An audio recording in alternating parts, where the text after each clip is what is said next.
So I'm about to show you us working on the leave it command.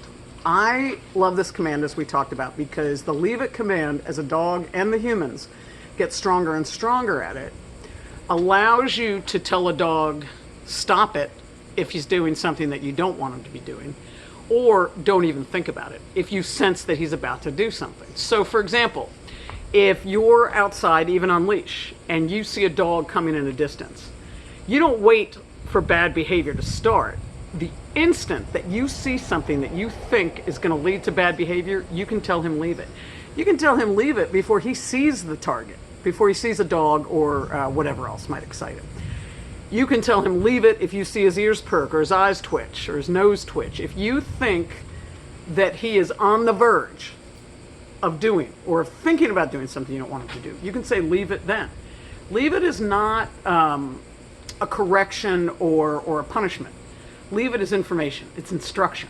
So if he starts barking, he's in the middle of barking, you can say leave it. If he picks something up you don't want him to have, you can say leave it. You can even use leave it for a drop, to drop it if you want to. So we can talk more about that. But what I want you to see is I'm going to put down a larger, smellier, higher value reward on the ground. As soon as I place it onto the ground, just before it gets there, I'm going to say leave it, so that he gets the instruction before it hits the ground. Because you know with dogs, they think everything that hits the ground belongs to them. So before it gets to the ground, I say leave it, and then I put it down.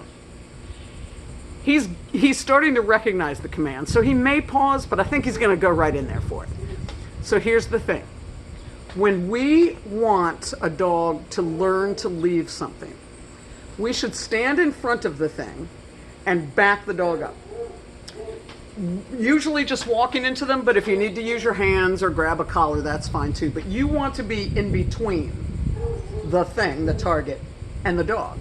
And you want to apply what we call spatial pressure. Spatial pressure, if you learn to use that, will change your life. You can use it in any situation. And here's the idea. Here's the dog. Here's the human.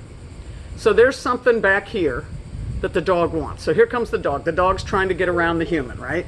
The human has to play goalie for a minute, but eventually the human's going to get the right angle and start walking into the dog and backing them up.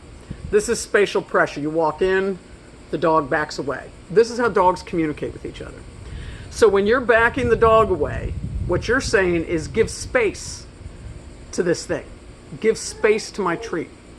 Back up. I want you to give space. In the mind of a dog, in the world of a dog, space is respect.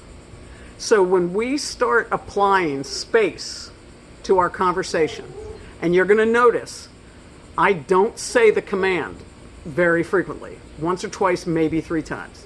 Because if I keep repeating it, it loses its value. What really has value is me speaking the language of a dog to back him up. And what you're going to see is when he backs up and he seems to sort of relax there, I'm going to move away a little bit. I'm going to give him an opportunity to make a mistake so I can come in and show him again. All right, here we go. Come here, buddy. Here's my boy. Let's get you on camera. Hold on. You're a good boy. There he is. Okay, buddy. You ready? You come over here. Let's see the treat. Okay, here's the treat. He's sitting. That's sweet, but we don't care. The treat is in my hand. Leave it. And then I'm going to walk into him and back him up a little bit. See him jump? Let's turn him a little bit. There he is. Okay, so there's the treat. He is all ready. That is a bacon and fish. It's a smelly, it's a good one. So I'm off camera. He's respecting. I'm going to put another one down. Leave it. Leave it. Leave it. 4 pieces now. So he's staring at it, and I know that he's having some thoughts. His nose is twitching. So I'm going to walk into him and back him up.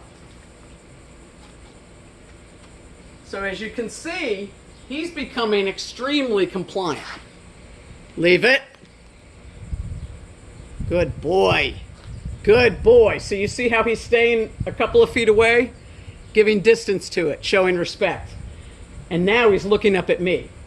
But every time he looks back at those treats, I know that he's having evil thoughts. So what I'm going to do, if I think he's having evil thoughts, is I'm going to back him up just a little further.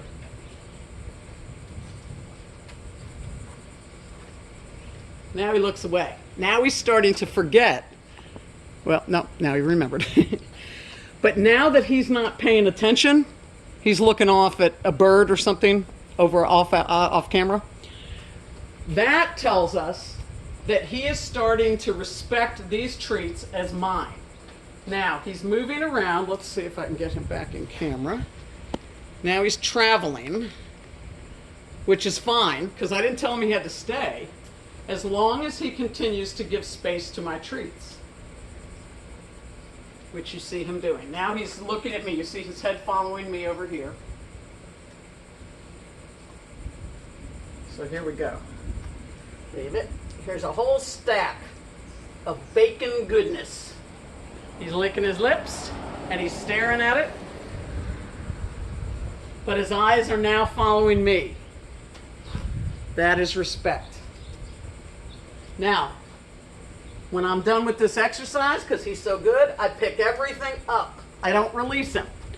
I want to be clear that these things are mine. Good boy. And then I give him one. So I don't want for him to think that this is all just a traffic light. I want him to be clear that these things are all belonging to me. If he thinks that I own the world, then he respects me more when I say leave it. So this is helping him. This kind of exercise practices and builds his understanding of what the command means.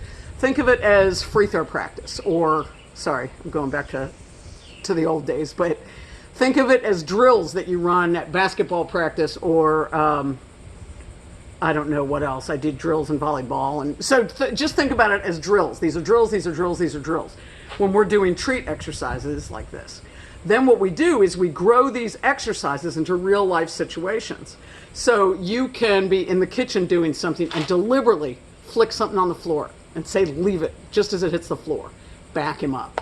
You can throw a toy on the floor. Or if he's playing with Lucy and he's getting really excited, you can step in front of Lucy and say, leave it. Anything, even if it's not something you would normally tell him to leave, the idea is that you want to find as many things in your day-to-day life that you can use as teaching tools, random and arbitrary. So anyway, he is doing great. I love him, love him, love him, and I'll talk to you later.